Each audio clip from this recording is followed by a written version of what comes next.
Well, he's redeemed, and this reminds me anyway of the Transfiguration. So there's an afterlife, and it looks like that, the Transfiguration. Luke will not give up, and he ultimately is able to help redeem his father. And we have a question in the book Hollywood Heroes: can bad people go to heaven? Somebody like Darth Vader. And of course, in the Star Wars series, there is an afterlife. Darth Vader appears in a kind of a trilogy. Yoda's there, and with Obi-Wan. And who else is it? Yeah, so Yoda and Obi-Wan kind of who have Yoda, sort of, that's right. It's like Jedi come back as these kind of ghostly type figures after they've died, don't they? That's a whole mess, Appear but to yeah, people some of them. and guide them. Some of them. Oh, okay.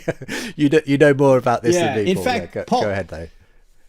As I understand it, Paul, Lucas went back and actually digitally put. Yeah, so he put. Yeah, it was initially Sebastian Shaw, I think his name was the original actor. Anyway, yes, Hayden Christensen, good Canadian boy.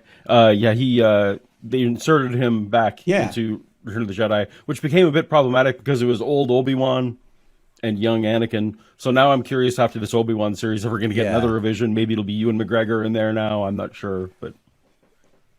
Well, you make an interesting point about this, Frank, that maybe there's a rationale, if there is a rationale, for why they changed the Darth Vader Anakin character in that final scene where he appears, sort of as a sort of redeemed sort of soul almost. As he's back in his youthful state, which perhaps suggests he's back to his kind of pre-evil innocence phase or something like that. Yeah. Exactly.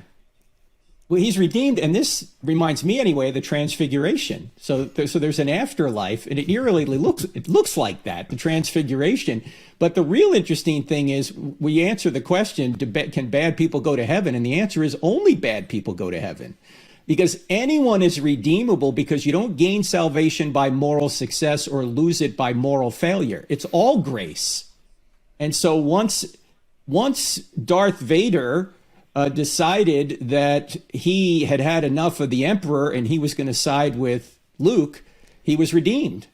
And so there is an afterlife. It's works-based, that's, of course, a parallel. Yeah, so that's kind of, in a sense, it's the story of redemption told in the Star Wars kind of mode. Now, obviously, he doesn't turn to Christ to have his sins forgiven. It's kind of some kind of, I've turned to the light side from the dark side kind of motif going on. But I suppose, that theme is there, isn't it? This idea that even bad people, even someone as awful as Darth Vader, in his final moments, he receives redemption. And somehow we're okay with that, aren't we? And that's interesting.